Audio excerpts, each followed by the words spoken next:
How to fix Tumult-Whisk for Mac not uninstalling. Here's a sample script file to uninstall Tumult-Whisk for Mac.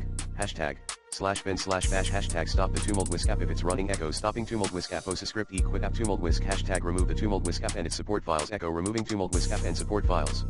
rmrf/application/tumult/whisk.app rmrf/library/application/support/tumult/whisk rmrf/library/caches/com.tumult.Tumult-Whisk rmrf/library/preferences/com.tumult.Tumult-Whisk.plist rmrf/save /application/state/com.tumult.Tumult-Whisk.savedState.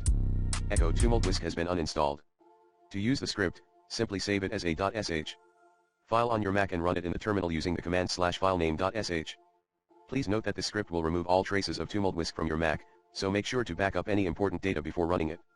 For starters, use the recommended Clean My Mac X in this video guide.